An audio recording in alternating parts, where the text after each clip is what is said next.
Les braqueurs des montagnes sont de retour et se sont offerts le scalp d'une des meilleures équipes de régulière puisque les Nuggets ont réussi un comeback improbable sur le terrain d'OKC et mènent déjà 1-0. La pression est sur le Thunder, mais avant ce comeback fou, Denver a réussi à rester dans le match grâce à cet homme, Nikola Jokic. Les superlatifs manquent et les solutions aussi. Alors pourquoi est-ce que Niko Jokic est peut-être le pire match-up possible pour le Thunder? Et est-ce qu'on doit s'inquiéter pour les hommes de Mark Daigneault? Eh bien, installez-vous bien parce qu'on va débriefer en long, en large et en travers ce match 1. Et bienvenue à tous. Si la vidéo vous plaît, n'hésitez pas à la liker. C'est vraiment un énorme soutien pour la chaîne, comme d'habitude. Et merci à tous ceux qui le feront. Alors, ce match, il y a eu un comeback, mais il a plutôt bien démarré pour nos amis de Denver. Et nos amis de Denver, très vite, ils vont prendre l'avantage avec Nikola Jokic qui score sur post-up et surtout avec pas mal de transitions.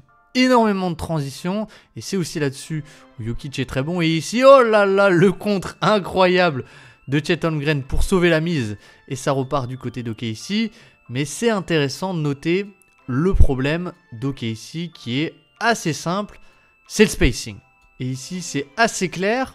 Et le play call est plutôt pas mal. On a une pitch action, donc Shai qui lance la balle à Jalen Williams, puis un double drag. Deux écrans, donc l'ailier arrive lancé, vous le voyez. Et ça, ça empêche Jokic de faire son fameux edge, ou son fameux blitz, de monter à 2 sur le porteur.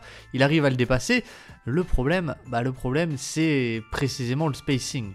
On a Isaiah Hartenstein, on a Luguentz-Dort qui a été pas forcément respecté, et Shai off-ball, il a accéléré sa mécanique, on en avait parlé, mais ça reste un joueur qui n'est pas forcément le plus menaçant. Et du coup, là à ce moment-là, Christian Braun, il vient en aide depuis le corner, il force Williams à arrêter son dribble, et Jamal Murray, il vient ici, hop, interception, et de suite, on peut aller en transition et accélérer, et Denver a joué 20% de transition sur ce match, c'est vraiment énorme. Et tout l'enjeu de la série, c'est évidemment comment est-ce qu'on défend le pick and roll Murray-Jokic. Et sur le début de match, c'est assez intéressant de voir les match-ups, j'avoue pas avoir trop compris, mais on a Chet sur Jokic, alors que j'aurais plutôt parié sur Hartenstein et Chet justement en roamer sur la ligne de fond. Et là, ce qui est intéressant de voir, c'est qu'on switche pas au début, on switche pas. Et vous voyez, Chet, il reste sur Jokic. Et donc Jokic, il est pas bête, il roll pas. Et il attire Chet à l'extérieur. Et ça ouvre la ligne de drive. Et c'est là où Hartenstein est beaucoup moins bon en tant que lawman que notre ami Chet Holmgren. Et où j'ai pas forcément très bien compris. Chet sort. Et donc Hartenstein se retrouve sur Jokic. Mais on garde ce drop. On garde ce drop. Ou en tout cas, on ne switche pas. Et donc, de suite, Jamal Murray, il pull up. Et pour l'instant, ce début de match, il se passe plutôt pas si mal pour les Nuggets. Et pourquoi est-ce que Jokic, c'est un match-up absolument terrible pour nos amis d'OKC? C'est tout simplement parce que Chet Holmgren, c'est pas forcément idéal. C'est pas forcément idéal, mais on voit aussi que sur le début de match, on arrive à bien couper le jeu de passe de Jokic. Et c'est là que ça va être intéressant, c'est que la clé de la série, c'est pas tant le jeu de passe de Jokic, mais c'est son scoring.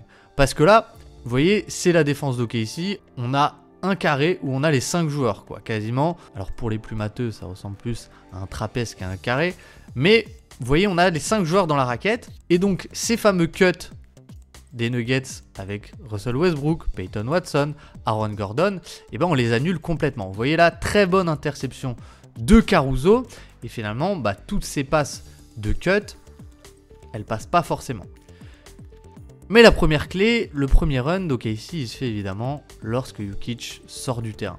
Plus 12 sur l'ensemble du match lorsque Jokic est sorti du terrain. Et ce qui est intéressant, c'est qu'on a aussi un meilleur spacing à ce moment-là. Et les Nuggets sont en switch all, donc on échange l'écran. Et ce qui est intéressant, c'est de suite, hop, on installe Hartenstein au post-up. L'aide vient côté faible et très bonne connexion d'Hartenstein. Mais vous voyez, le spacing à ce moment-là, il est plutôt très bon quand on a un seul big. Et l'attaque, évidemment, elle patine. Hartenstein peut monter un peu plus haut, on n'a aucune solution. Et le premier run se fait donc à ce moment-là, le N1 magnifique de Cason Wallace et l'interception de Caruso qui a été sensationnelle. Mais donc le plan de Denver, c'est lorsque Hartenstein est sur Jokic, on va lui faire un peu le traitement Zubats, c'est-à-dire des pick and roll inversés. Et là, ça finit sur une très belle finition de Julian Strawther, mais c'est intéressant de voir que le but, c'est vraiment de le faire galérer à traverser des écrans, et on a Jokic en ball handler. Et donc là, on y va, sauf que le problème, c'est qu'Hartenstein, il est un peu plus mobile que Zubats, et là, vous voyez, à ce moment-là, c'est plutôt très bien défendu. Il trouve Strawther, et Strawther qui split la défense magnifiquement, ça va jusqu'au panier, mais plutôt une bonne défense d'Hartenstein sur ses pick and roll inversés, en tout cas sur la première mi-temps.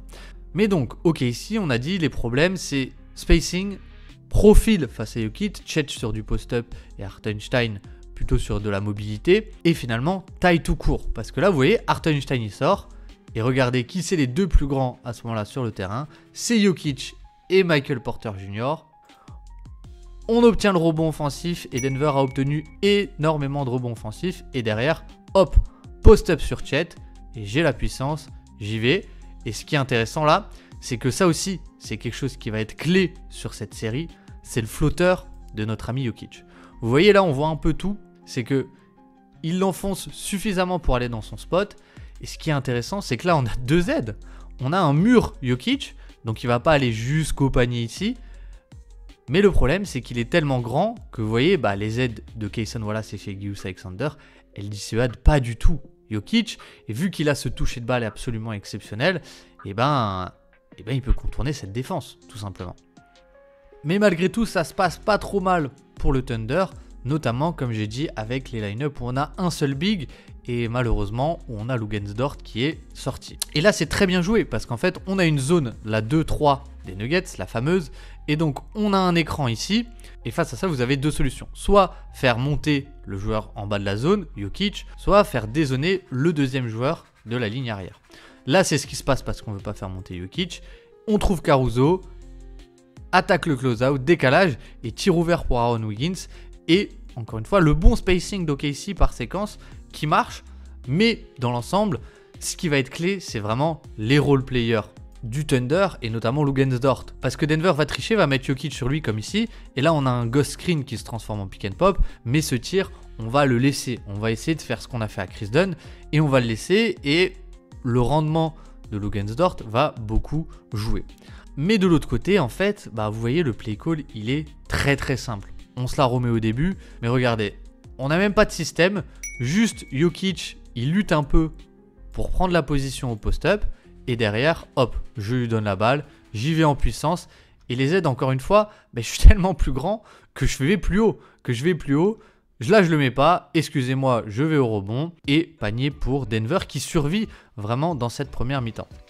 Alors malgré tout, Chet a eu quelques bons moments et il y a eu des aides ultra agressives, évidemment, où on ne respecte pas le spacing qui l'ont gêné, comme ceux contre de Chet Holmgren, mais dans l'ensemble, la balance, elle est plutôt à l'avantage de Jokic. Surtout lorsqu'on essaye de faire jouer Jalen Williams pour des raisons de spacing, on voit que Jokic, il se régale, il provoque la faute, et je pense que Jalen ne verra pas beaucoup le parquet sur cette série. Et deuxième mi-temps, on est reparti, et OKC repart avec une line-up avec un meilleur spacing. Pas forcément les deux bigs en même temps, vous voyez, il n'y a que Chet, et donc Chet se retrouve sur Jokic. Et on l'a dit, Jokic, ça va pas être son passing, pas tant son passing qui va jouer, mais surtout son scoring. Là, j'y vais en puissance, et encore une fois, le petit flotteur, le petit jump shot, au-dessus de Chet. Et ce qui est intéressant, c'est qu'OKC a un peu tenté, du coup, de déployer Chet en roamer, même sur ces séquences sans Hartenstein, et ce que ça veut dire, c'est qu'on n'a pas hésité à donner Nikola Jokic au guard pour garder Chet ici sous le panier. Et ça a plutôt un peu marché par moment. Ici, vous voyez, on a le flair pour Jamal Murray. En fait, Jokic, c'est un leurre. Il va pas vraiment poser l'écran sur Aaron Gordon. Il va jusqu'au panier. Jalen Williams y tient suffisamment. Et Alex Caruso, incroyable, dans l'angle mort de Nikola Jokic qui vient contrer. Et finalement, ça c'est peut-être un contre-move qui va être retesté dans la série parce qu'il a pas mal marché. Mais OKC va aussi tenter évidemment de refaire jouer les deux bigs ensemble. Et c'était un peu le secret, le but de prendre Hartenstein, c'était tout simplement de pouvoir faire ça, de pouvoir faire ce qu'avaient fait les Wolves, c'est-à-dire un big sur Jokic qui le freine suffisamment et pouvoir déployer Chet off-ball en roamer. Le problème, c'est quoi? C'est le pick and roll, c'est la couverture du pick and roll. Et là, on l'a vu avant, on pouvait pas drop. On pouvait pas drop, donc OKC tente le late switch. Vous voyez, Nikola Jokic, il pop, et sur le pop, on fait comme ce qu'ont fait les Clippers, c'est-à-dire c'est Luguensdort qui vient. Le problème, c'est quoi? C'est comme face aux Clippers.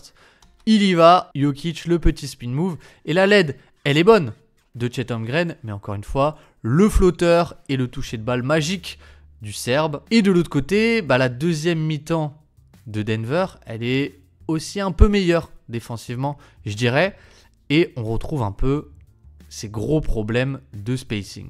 Ici, on a une empty action pour impliquer Jokic. Donc un main à main avec Hartenstein. Et là, hop, de suite, ce qui est intéressant de voir, c'est Jamal Murray. C'est que le pick and roll, on le défend pas à 2, mais on le défend à 3. Jamal Murray, il vient ici très fortement dans l'espace, quitte à délaisser Luguensdort. Et en fait, là, on n'a pas le pick and pop d'Hartenstein. Et même côté opposé, c'est pas non plus des snipers, Jalen Williams et Chet Holmgren. Et donc, on a vraiment un terrain resserré. Vous voyez ici la prise à 2 gratuite. On rejoue le main à main. Et Jamal Murray, il était prêt à venir fermer le rôle. Finalement, Christian Braun touche un peu le ballon, le contre. Et encore une fois, on a ce problème de spacing et aucune ligne de drive de Shai qui n'a pas pu beaucoup driver sur ce match. Et je pense qu'on va devoir avoir un grand Shai Gilgeous-Alexander en termes de shotmaking. Mais celui qui peut être un peu la clé, c'est Isaiah Joe et c'est aussi Jalen Williams. Et en fait, le secret, c'est surtout l'animation du spacing aussi. Ici, ça finit sur un tir qui rentre. Mais encore une fois, vous voyez, on a Jamal Murray qui vient ici ultra agressivement dans le gap. Et en fait, le secret, ça va être de mettre Jalen Williams ici pour punir le stunt ou alors Isaiah Joe. Et comme ça, c'est pas une passe compliquée, mais de suite un tir ouvert. Et la réussite vraiment des role players, je pense que c'est l'équipe qui a le plus gros delta sur la réussite des role players. Ok ici. Mais de l'autre côté, encore une fois, on retrouve ce problème de Jokic face à Chet. Ça peut pas vraiment tenir en fait. Et là, vous le voyez, on le met un peu en mouvement. Et à ce moment-là, Chet, il est un peu hors de position. Donc, il peut pas vraiment gérer le contact. Jokic, il arrive avec beaucoup d'inertie. Il le dégage. Et les aides, là, on voit bien que les aides de Shai Gilgeous-Alexander et Cason Wallace, elles sont là. Mais elle marche face à énormément de gens. Mais Jokic est tellement grand, et c'est ça le secret, il est tellement grand que ça sert à rien. C'était Isaiah Joe, et pas Cason Wallace. Et derrière, en plus, il prend le rebond et le petit putback. Et la faute. Et petit à petit, Denver revient avec, encore une fois, on va mettre au défi ce spacing. Et là, Peyton Watson qui saute dans la ligne de passe et qui était là aussi pour couvrir le rôle. Mais il rate le layup et sur la transition, ça finit sur un 3 d'Alex Caruso. Mais on voit que ça tombe un peu du bon côté pour OKC pour l'instant. Mais on arrive vraiment à plutôt bien empêcher les drives de Shai Gilgeous-Alexander. Et là, encore une fois, vous voyez, on a une prise à 2 très très rapide sur lui. Et là, Caruso, magnifique touch pass pour trouver Chet Holmgren. Le step back dans le corner. Et OKC continue d'accroître son avance. Mais finalement, pas forcément que sur des tirs géniaux, en tout cas pas sur des tirs de Shai Gilgeous-Alexander. Et de l'autre côté, la bête préchauffe et lorsqu'on a Isaiah Hartenstein face à lui, on le met en mouvement. On le met en mouvement assez simplement, mais vous voyez là, on a un pin down, c'est-à-dire un écran qui remonte pour Jokic. Hop, il reçoit la balle. Plutôt bonne défense, mais la petite feinte qui fait sortir Isaiah Hartenstein de ses appuis. Et là, il peut aller jusque dans son spot.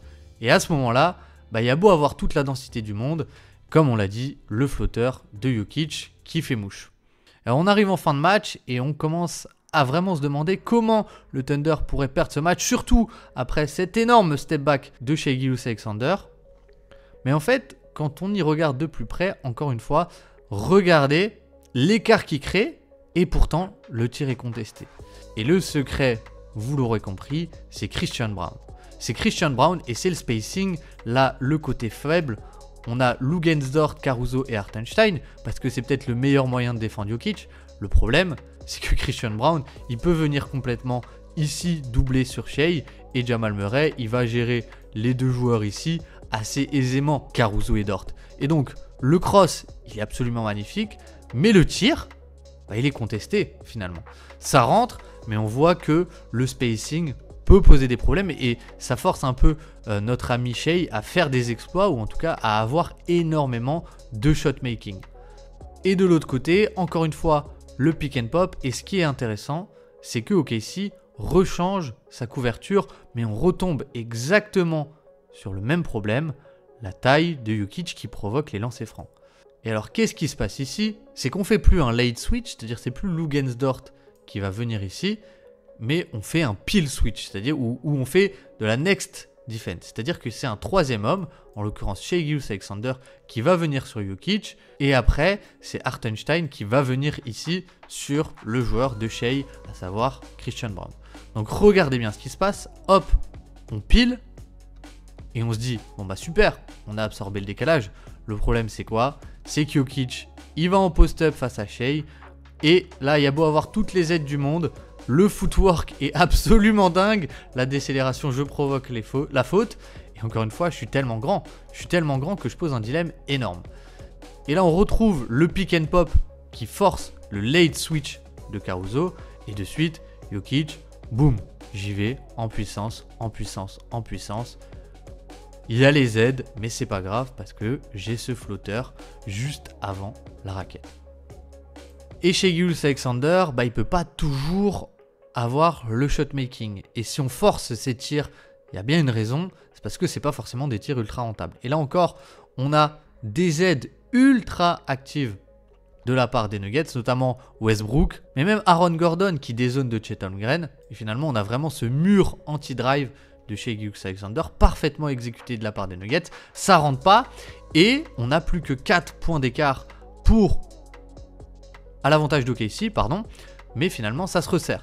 Et alors que vont appeler les Nuggets? Grosse surprise, un pick and pop pour Jokic. Et alors là, on a un changement de couverture, c'est qu'on ne switche plus. Vous voyez Hartenstein, il switche plus et donc pas de décalage, on se dit bien joué, bonne défense. Le problème, c'est quoi? C'est qu'il y a eu le shot making aussi de loin de la part de Jokic et il n'y a plus qu'un point d'écart, Et de l'autre côté, encore une fois, la grosse défense. Surveillez Russell Westbrook ici qui, hop, j'empêche le drive, je force Shai Gilgeous à libérer, bonne rotation de Jokic et de suite on bouge le terrain et très très bonne aide de Westbrook en deuxième rideau. Denver a un ballon pour passer devant. Qu'est-ce qui va se passer? Eh bien, on va avoir le pick and roll, évidemment, Murray-Jokic. Et donc là, vous voyez, hop, le pick and roll, voire le pick and pop. Et cette fois-ci, bel ajustement de la part du Thunder, peut-être à noter, mais faire vraiment ce qu'ont fait les Clippers, à savoir 2 sur Murray et un troisième homme qui vient sur Jokic. Et ça, ça a quoi comme conséquence? Là, ça annule un peu le décalage parce que Murray n'est pas forcément élite. On repart sur un pick and roll inversé. Et de suite, le stunt ultra agressif de Luguentz-Dort. Et là, pour le coup, c'est ici où ça doit se passer. Je pense que les aides d'OKC ne doivent pas venir sur la ligne de fond, mais elles doivent venir ici. Elles doivent empêcher Jokic d'arriver ici, parce que ici, il est trop grand, trop vertical pour OKC. Et je pense qu'ils doivent vraiment faire cette action précisément et mettre au défi les shooters, ou en tout cas les role-players de Denver. C'est ce qui se passe ici. Russell Westbrook rate son tir et donc rebond offensif encore une fois de la part de Denver, mais contre, et OKC a la possession et ça va être donc un jeu des lancers francs. Mais vous connaissez la fin de match, Chet Holmgren va faire 0 sur 2 au pire moment et à +1, en tout cas -1 pour Denver. Mais on va en transition rapidement. Et on trouve un 3 d'Aaron Gordon qui le met. Premier joueur à mettre 2 game winners à l'extérieur sur une campagne de playoff. C'est légendaire, réellement. Et Denver réalise le braquage dès le match 1. Donc voilà pour le match 1 qui était exactement ce qu'on attendait en quelque sorte. À savoir le scoring de Jokic face au spacing d'OKC. Et vous voyez que tout ce que met OKC en place défensivement pour un peu ralentir Jokic, il le paye de l'autre côté immédiatement. En tout cas, quelle nuit on aura eu avec l'immense comeback des Knicks aussi. Et pour ceux qui demandent, il y aura une vidéo, mais sans doute après 2 matchs, pour voir un peu où on en est après 2 matchs.